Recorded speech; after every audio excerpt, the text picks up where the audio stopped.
전능하신 하나님, 오늘 또 우리가 하나님 앞에 올려드리는 예배를 통해 하나님 영광 받으시고 우리에게는 한없는 은혜가 충만한 예배가 되게 하옵소서. 거룩하신 예수님의 이름으로 기도 올리옵나이다. 아멘. 할렐루야. 아멘. 이제 우리 교회가 1931년 이 지역에 하나님의 복음을 전파하기 시작한 이후에 오늘이 교회 창립 90주년을 맞이하는 복 깊은 또 뜻깊은 그런 주일을 맞이하게 됐습니다. 이제 일제시대에 힘들고 어려운 그런 민족에게 희망을 불어넣기 위해서 복음을 증거하기 시작한 그런 시기부터 지금 바로 90년의 시간이 흘렀습니다. 지금까지 지켜주신 하나님의 사랑과 은혜를 감사하고 이제 우리가 또 앞으로 100년을 향해서 앞으로 10년이 남았는데 여러분들이 건강한 모습으로 이 재단을 지키고 그리고 이 재단을 통해서 하나님의 영광이 드러날 수 있는 그런 충만한 은혜가 임할 수 있기를 주의 이름으로 기원합니다. 아멘. 하나님께 영광의 박수 한번 올려드리겠습니다.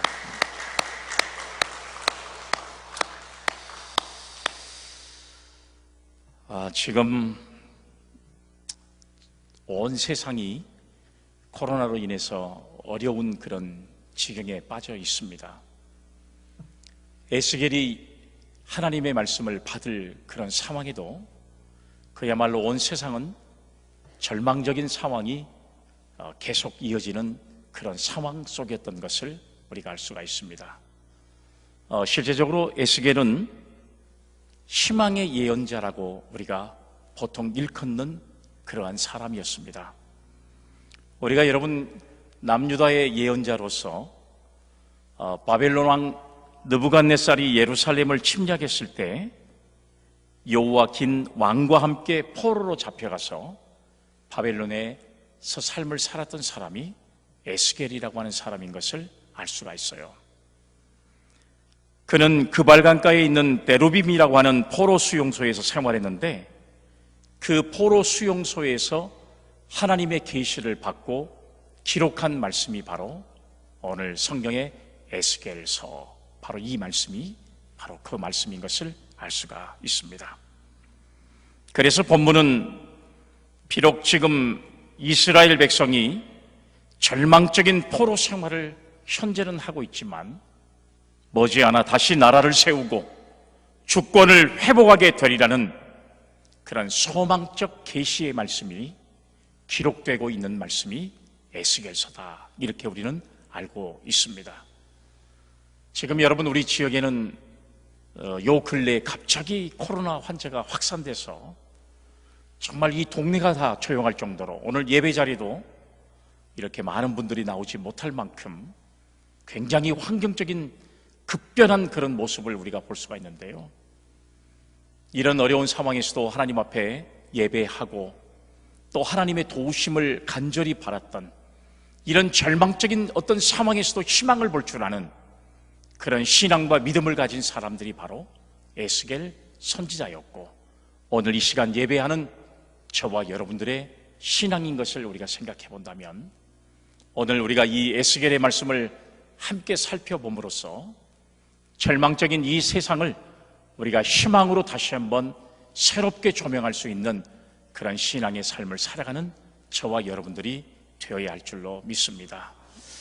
어떻게 보면 지금까지 우리 교회는 일제시대의 암울한 그런 시대의 복음을 전파하기 위해서 한국 동란의 전쟁을 겪고 수많은 이 근대화의 발전의 세계 속에 살아오면서 정말 세상의 모든 변화를 다 현실감 있게 다 지켜보았던 교회가 바로 여러분 우리 교회의 역사였습니다. 이제는 우리가 새로운 비전과 도약을 가지고 이제는 여러분 새롭게 우리가 성전을 이제 옮겨서 하나님의 영광을 이룰 수 있는 새로운 비전을 꿈꾸고 있는 교회로서의 삶을 이제 우리가 계획하고 있습니다. 이런 모습을 바라볼 때 우리에게 주시는 하나님의 은혜가 이 에스겔에게 임했던 것처럼 우리 사랑하는 성도 한 사람 한 사람에게 바로 희망과 꿈을 다시 한번 줄 수 있는 귀한 말씀이 되어지기를 주의 이름으로 기원합니다. 아멘. 오늘 여러분 성경의 본문의 말씀에 보면 자주 등장하는 말이 어떤 말이냐 그러면 물이라고 하는 말이 자주 등장을 하고 있습니다.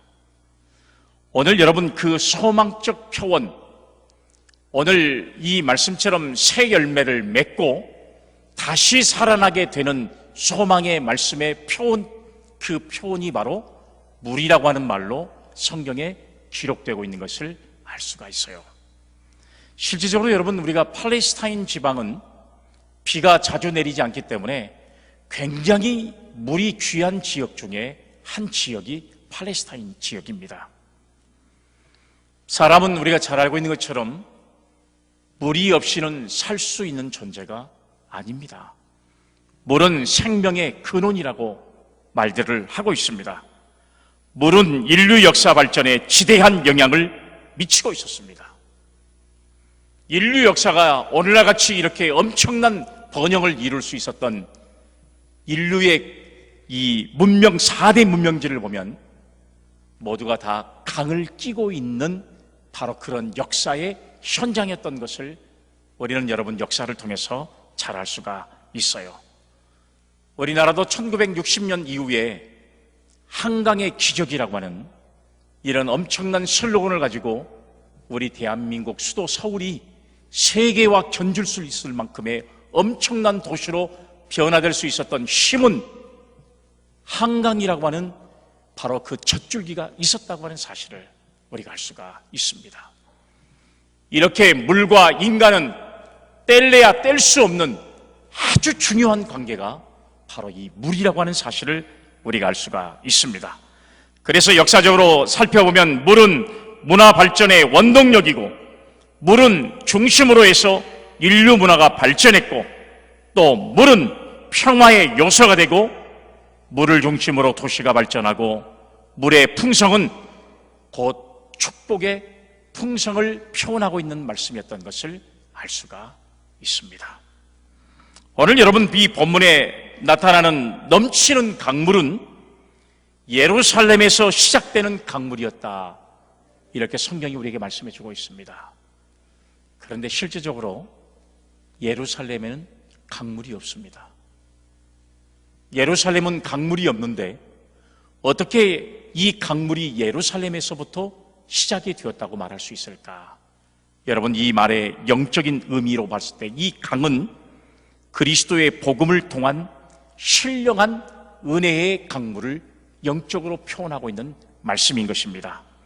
그래서 메마른 영혼 그리고 또한 죽음을 향해 달려가는 하나님을 알지 못하는 모든 심령들에게 한없는 소망을 주기 위해서 이 에스겔 선지자는 그발강가 데루빔이라고 하는 포로 수용소에서 하나님의 영적 계시를 이 말씀을 통해서 받게 되었다고 하는 사실을 우리가 알 수가 있습니다. 그러면 오늘 본문에서 말씀하시는 과연 이 강물은 우리에게 무엇을 교훈하고 있을까요? 오늘 그 첫 번째 말씀은 성전에서 시작이 되었다고 하는 사실입니다. 성전에서 시작이 됐습니다.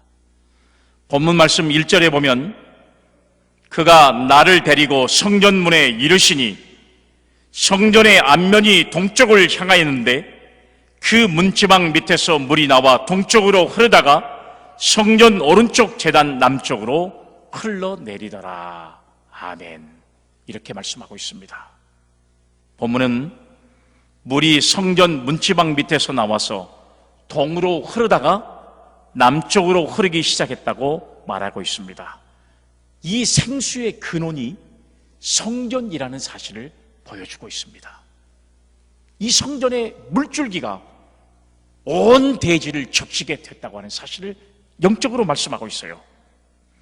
이스라엘 백성들의 삶의 중심은 그 당시에 성전 중심의 삶이었습니다. 성전이 그들의 삶의 근원이었습니다. 예수님 당시에는 회당이 어디에 있든지 그 머리는 모두가 다 예루살렘 성전을 향하여 지었다고 하니까 그들의 생각이 어떤 생각을 가지고 살고 있었던가를 우리는 여러분 그 내용을 통해서 알 수가 있습니다. 원을 그리기 위해서는 구심점이라고 하는 것이 필요하잖아요. 그런 것처럼 그들의 삶의 중심은 성전을 중심으로 한 삶이었던 것을 우리는 여러분 성경을 통해서도 잘 알고 있습니다. 그래서 오늘날 우리들의 성전은 교회 중심의 삶이 되어야 하는 것이고, 교회 중심의 삶을 살아가는 사람은 하나님의 풍족한 은혜를 누리게 되는 것일 뿐만 아니라 성전에서 내려오는 물로 말미암아 새 열매를 맺게 되는 놀라운 은혜를 가지게 된다는 사실을 우리에게 말씀해주고 있습니다. 그래서 우리 성도들의 삶의 중심은 교회가 되어야 한다는 사실을 말씀하고 있습니다. 우리가 잘 알고 있는 것처럼 교회는 주님께서 피 흘려 세우신 그의 몸입니다. 교회는 영적인 안식처라고 말씀하고 있습니다. 신령한 은혜를 공급하는 것이고 성령의 기름을 공급하는 것일 뿐만 아니라 주님을 만날 수 있는 유일한 장소가 성전입니다. 교회 기도의 응답을 받을 수 있는 것이 교회고, 하늘의 음성을 들을 수 있는 것이 교회고, 교회는 인생 삶의 기본이 되는 것이 바로 교회라는 사실을 우리는 다시 한번 확실히 깨닫는 저와 여러분들이 되어야 할 줄로 믿습니다. 사람은 영적인 것을 가지고 있는 존재이기 때문에 먼저 영적인 생활이 잘 되어야 영적으로 충만한 삶을 살아갈 수가 있습니다. 영이 빈약한데 육신만 풍조가 닿아 있어 그 인생은 절대 행복할 수가 없습니다. 그래서 예수님께서 우리에게 뭐라고 말씀하셨냐? 마태복음 6장 33절 말씀에 보면 너희는 먼저 그의 나라와 그의 의를 구하라. 그리하면 이 모든 것을 너희에게 더하시리라. 아멘. 이렇게 말씀하고 있습니다. 지금까지 살아온 우리 자신들의 신앙생활을 한번 점검할 수 있는 성도가 되어질 수 있기를 바랍니다.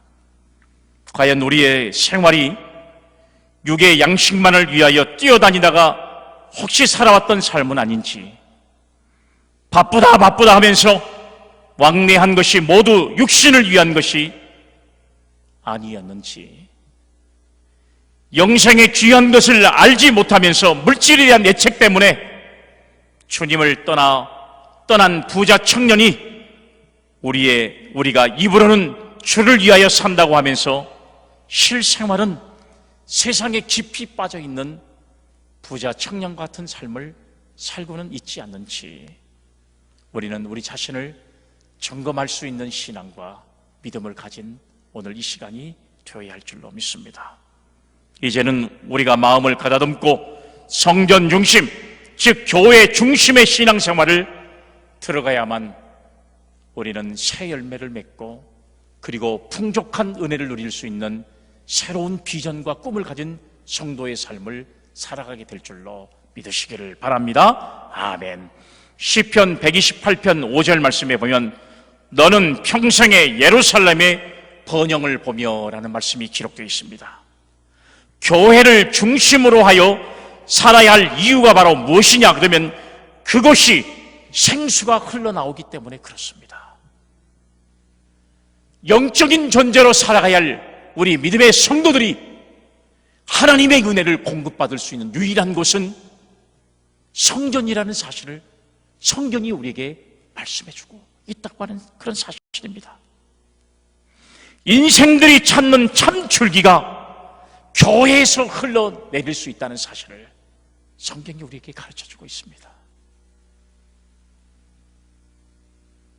강은 푸른 물이 출렁거릴 때 참 보기가 좋습니다. 바닷물이 가득 차여 있을 때 그 바다는 푸근하고 보기도 좋습니다. 물이 쫙 빠져버리는 바다는 온갖 쓰레기와 온갖 더러운 것들이 다 드러낼 수밖에 없는 것과 마찬가지예요. 우리 여수영락교회도 생수가 넘쳐 흐를 수 있는, 그래서 영적인 은혜의 강물이 가득 찰 수 있는 그런 놀라운 축복의 은혜로 우리는 새로운 열매를 맺어갈 수 있는 믿음의 성도들이 되어지기를 주의 이름으로 기원합니다. 아멘. 은혜 또는 말씀 또는 성령, 축복의 생명의 강수가 흘러서 메마른 심령들이 흡족함을 얻을 수 있어야 한다는 사실이에요. 그래서 예수님은 요한복음 4장 14절 말씀에 내가 주는 물을 먹는 자는 영원히 목마르지 아니하느니 나의 주는 물은 그 속에서 영생하도록 솟아나는 샘물이 되리라고 말씀했습니다. 삶의 역사, 풍성한 은혜와 생명이 넘치는 축복이 오늘의 성전인 교회에서 시작됨을 믿고 교회를 통한 풍성한 은혜를 우리가 앞으로도 계속 받아갈 수 있는 그런 아름다운 은혜가 넘치는 믿음의 성도들이 다 되시기를 주님의 이름으로 기원합니다. 아멘. 두 번째는 이 말씀이 주는 의미가 무엇이냐 그러면 이 물은 점점 깊어져 갔습니다.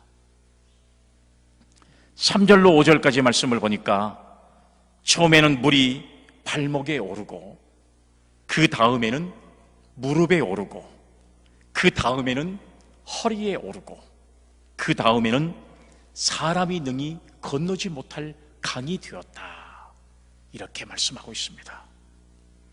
성전에서 흐르기 시작한 물은 점점 깊어지기를 시작했습니다. 처음에는 발목, 그 다음에는 무릎, 그 다음에는 허리, 그 다음에는 사람이 건너지 못할 만큼의 풍족한 강물이 차게 됐다는 사실을 말씀하고 있습니다.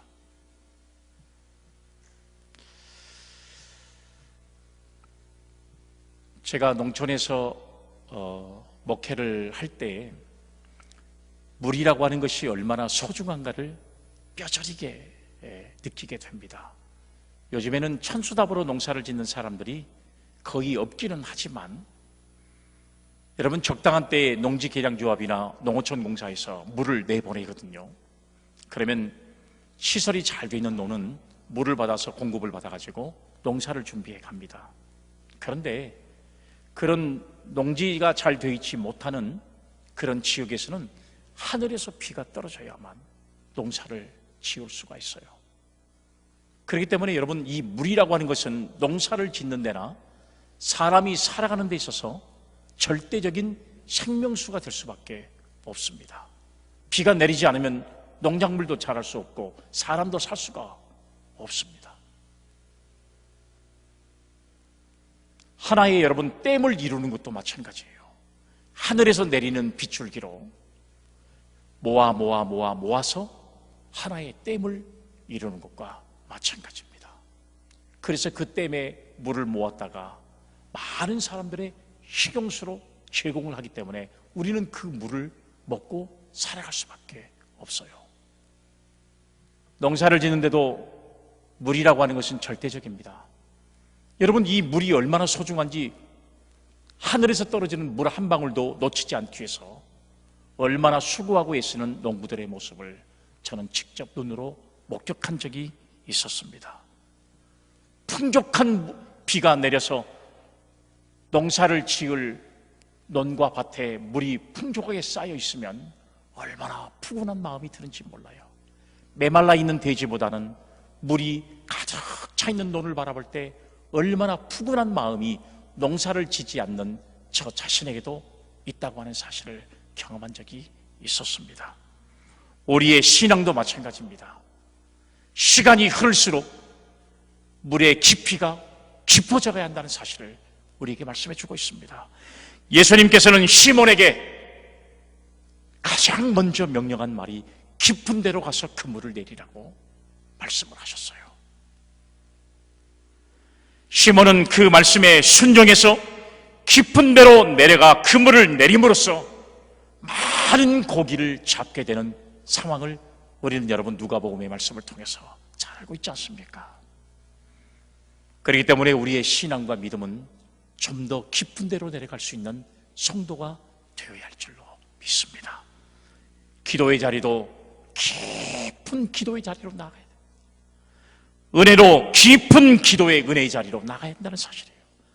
처음 가졌던 뜨거웠던 신앙과 믿음, 그리고 뜨거웠던 사랑, 그리고 뜨거웠던 헌신의 마음이 식어지지 않도록 우리의 마음을 깊은 곳으로 인도할 수 있는 신앙이 오늘 저와 여러분들에게 다시 한번 깊어져가는 신앙으로 채워질 수 있기를 주님의 이름으로 기원합니다. 아멘.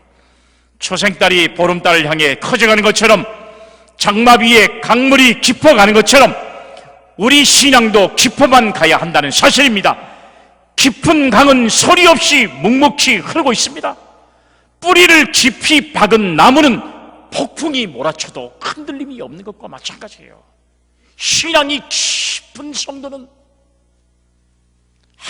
아무리 깊은 도전이 우리에게 찾아와도, 아무리 힘든 고전이 우리에게 찾아온다 할지라도 흔들림이 없는 신앙과 믿음으로 우리는 그 거려움과 고난을 찾고 이겨낼 수 있는 신앙이 우리에게 존재하는 것처럼요, 사랑하는 여러분, 우리의 신앙이 더 깊은 데로, 그리고 더 깊이 우리의 신앙의 뿌리를 맺어가야만 새 열매를 맺을 수 있는 성숙한 교회와 성도가 될 수 있다는 사실을 우리는 꼭 기억할 수 있기를 주님의 이름으로 기원합니다. 아멘. 오늘 여러분들의 신앙의 깊이를, 충성의 깊이를, 봉사의 깊이를 다시 한번 측정해 볼 수 있는 성도가 되어야 할 줄로 믿습니다. 우리 교회의 신앙의 뿌리가 얼마나 깊이 내려져 있는가를 다시 한번 우리 자신들의 신앙을 점검할 수 있는 교회가 되어져야 한다는 사실입니다.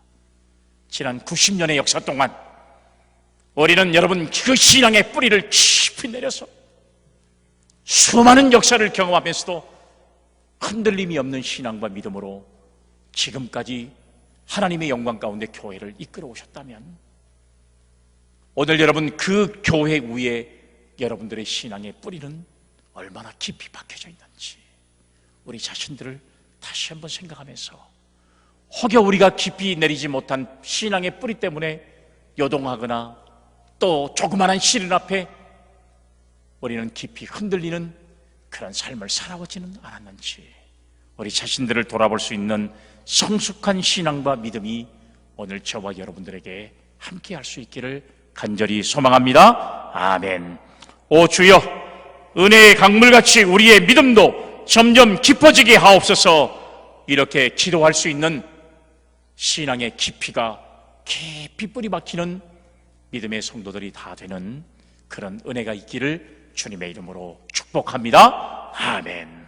세 번째, 오늘 우리에게 주시는 이 강물의 의미는 어떤 말씀으로 교훈하고 있냐 그러면 생명의 역사가 일어났다는 사실입니다. 생명의 역사가 일어났습니다. 본문 8절의 말씀에 보면 그가 내게 이르시되 이 물이 동쪽으로 향하여 흘러 아라바로 내려가서 바다에 이르리니 이 흘러내리는 물로 그 바다의 물이 되살아나리라. 할렐루야. 아멘. 사랑하는 여러분, 생명의 역사가 일어났습니다. 이 은혜의 강물은 흐르는 곳마다 생명의 역사를 일으켰습니다. 그 생수가 아라바 황무지에 흘러내리니 박토가 변해서 옥토가 되었습니다. 바닷물이 소생하고 모든 생물이 살고 고기가 힘이 많아지는 생명의 역사, 번창하는 역사를 이루게 되었다고 하는 사실을 성경이 우리에게 말씀해 주고 있습니다. 90년의 역사를 가지고 있는 우리 여수영락교회를 통해서 새로운 비전을 가지고 100년을 향해 나가는 우리 여수영락교회의 성전을 통해서 흘러내려오는 물이 여수 지역의 교회들마다 성령의 충만한 역사를 이루고, 그리고 여러분 우리들의 신앙과 믿음을 통해서 죽어져가고 있는 이 주변의 모든 사람들의 생명이 다시 한번 새롭게 살아날 수 있는 그런 은혜의 강물을 넘치게 할 수 있는 교회와 성도가 되어야 할 줄로 오늘 그 성경은 우리에게 이 말씀을 교훈하고 있다는 사실을 우리는 기억해야 할 줄로 믿습니다.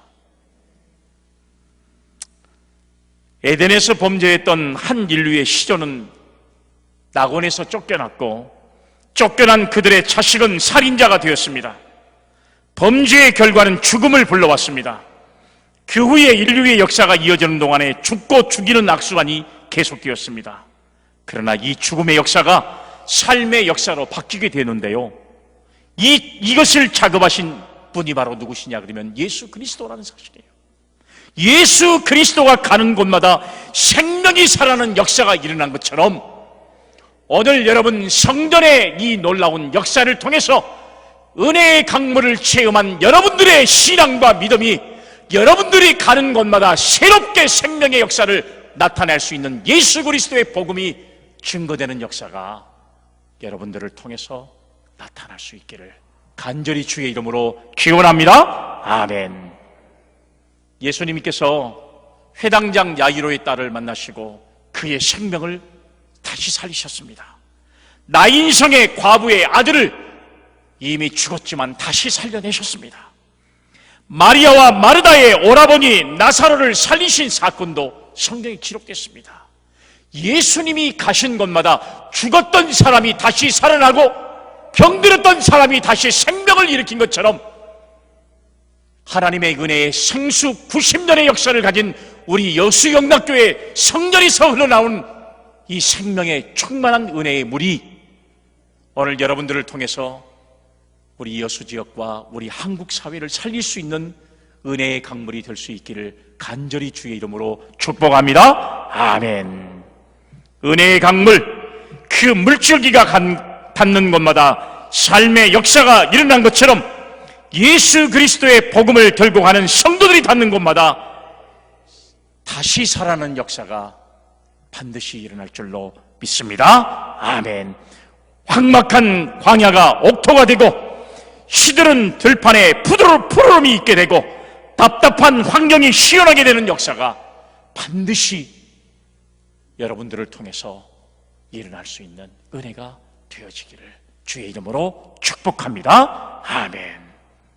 말씀을 묵상하며 조용히 생각을 해보십시오. 나의 생각과 계획이, 나의 말과 행동이 영혼을 살리는 일에 얼마나 보탬이 되었는지를 생각해 보세요. 영혼을 살리는 귀한 일에 앞장설 수 있는 우리 믿음의 성도들이 다 될 수 있기를 간절히 주의 이름으로 기원합니다. 아멘. 우리가 여러분 민수기 13장의 말씀을 통해서 우리는 교훈받고 있잖아요. 이스라엘 민족이 하나님께서 예비하신 가나안 땅에 들어가기 위해서 그들은 하나님께서 이미 약속한 땅이라고 말씀했는데도 불구하고 그 땅을 정탐하기를 원했습니다. 하나님이 허락하지 않았지만 백성들이 너무 원하니까 하나님께서 각 지파에서 대표자를 뽑아가지고 12명을 정탐하게 하셨습니다. 그런데 똑같이 보고 온 사람들의 보고가 두 가지로 갈라지게 됐어요. 10명의 사람들은 그 땅은 우리가 살 수 있는 땅이 아니다, 정복할 수 없다, 그야말로 그 땅은 농사도 지을 수 없는 척박한 땅이다라고 고백을 했고, 나머지 여호수아와 갈렙이라고 하는 두 사람은 아니다, 그 땅은 하나님이 우리를 위해서 예비한 땅이 맞다, 젖과 꿀이 흐르는 땅이다, 그리고 그 땅에 사람들은 아무것도 아니다, 우리의 먹이다 라고 하는 사실을 고백했습니다. 그런데 사람들은 10사람의 부정적인 이야기만을 믿고 낙심하고 통곡했다고 하는 사실을 민수기 14장의 1절의 말씀을 기록하고 있습니다. 사랑하는 여러분, 이 부정적인 10사람의 보고 때문에 이스라엘은 가나안 땅에 금방 들어갈 수 있는 길을 40년 동안이나 광야를 헤매고 방황할 수밖에 없는 민족으로 살게 되고, 뿐만 아니라 출애굽했던 1세대는 여호수아 갈렙 외에는 단 한 사람도 가나안 땅에 들어가지 못하는 그런 벌을 받게 되는 상황이 되었습니다. 두 사람의 보고의 말을 듣고 희망적인 삶을 살았다면 틀림없이 그 백성들 모두가 다 가나안 땅에 들어가서 하나님이 젖과 꿀이 흐르는 땅을 예비했던 그 땅에서 정말로 새 열매를 맺고 새 열매를 먹으면서 행복한 삶을 살게 되었겠지만, 그들은 부정적인 보고를 믿고 낙심하고 좌절하고 원망하고 불평하는 것 때문에, 통곡한 것 때문에 그들은 하나님의 영원하신 나라를 경험하지 못한 백성들이 되어버리고 말았습니다. 오늘 성령이 충만한 강단에서 흘러나오는 이 물로 말미암아 우리가 충만해서 우리는 이 지역의 많은 생명들을 살리는 교회로서의 사명을 감당할 수 있는 믿음의 성도들이 되어지기를 간절히 주의 이름으로 축복합니다. 아멘. 반드시 생명의 역사를 다시 일으킬 수 있는 우리 여수영락교회 성도들이 되어지기를 간절히 주의 이름으로 기원합니다. 아멘. 마지막 네 번째로는 열매를 맺게 했습니다. 열매를 맺게 했습니다. 열매를 맺어야 되는 것입니다. 본문 12절 말씀에 보면 강 좌우가에는 각종 먹을 과실나무가 자라서 그 잎이 시들지 아니하며 열매가 끊이지 아니하고 달마다 새 열매를 맺으리니 그 물이 성소를 통하여 나옵니다. 그 열매를 먹을 만하고 그 잎사귀는 약재료가 되리라. 할렐루야. 아멘. 사랑하는 여러분, 새 열매를 맺게 되는데 그 새 열매를 맺게 되는 그 결과가, 원인이 뭐였어요? 그 물이 어디를 통해서? 성소를 통해서. 성소를 통해서 나온 물이었다는 사실이에요. 이 물로 말미암아 열매는 먹을 만하고 잎사귀는 약재료가 되었다는 사실을 성경이 증언하고 있습니다. 과실나무는 좋은 이파리를 가지거나 아름다운 꽃을 맺는 것만으로 만족할 수가 없어요. 과실나무는 열매를 맺어야 됩니다. 열매를 맺어야 그 과실나무로서의 사명을 감당할 수 있다고 우리는 이야기할 수가 있는 겁니다. 만약에 열매를 맺지 못하는 과실나무는 무용지물에 불과할 수밖에 없어요. 그래서 예수님도 그 열매를 보아 나무를 안다고 말씀하시고, 마태복음 7장 16절 말씀부터 가시나무에서 포도를 또는 엉겅퀴에서 무화과를 따겠느냐, 이와 같이 좋은 나무보다 아름다운 열매를 맺는다라고 하는 사실을 우리에게 말씀하고 있습니다. 열매는 얼마나 소중한지 몰라요. 열매는 그 나무의 표본이고 결정체이고 생명 연장의 수단입니다. 이 귀한 열매가 은혜의 강이 흐르는 좌우에 보기 좋게 열렸습니다. 그 강가에 서서 탐스러운 열매를 바라보는 마음을 우리는 가져야 한다는 사실을 우리가 고백하고 있습니다. 90년의 역사를 가진 우리 교회가 과연 주님이 원하실 때 우리는 어떤 열매를 내보일 수 있을까요? 여러분, 오늘 여러분들은 어떤 열매를 주님 앞에 내보이시겠습니까? 오늘 여러분, 우리는 열매를 통해서 가치를 제공하는 것과 마찬가지입니다. 가치를 나타낼 수 있는 것과 마찬가지. 우리의 행실을 통해서, 우리의 언어를 통해서 우리의 신앙의 깊이를 내보일 수 있는 것과 마찬가지라는 사실이에요.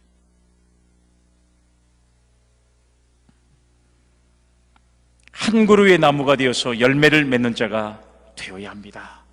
주님이 열매를 원하실 때 만족스럽게 들릴 수 있는 열매가 있어야 칭찬과 축복을 받게 될 것입니다. 지금 이 시간 나라는 나무 아래 주님이 오셔서 열매를 찾으신다면 어떤 열매를 여러분들은 들을 수 있을까요? 바싹 마른 열매,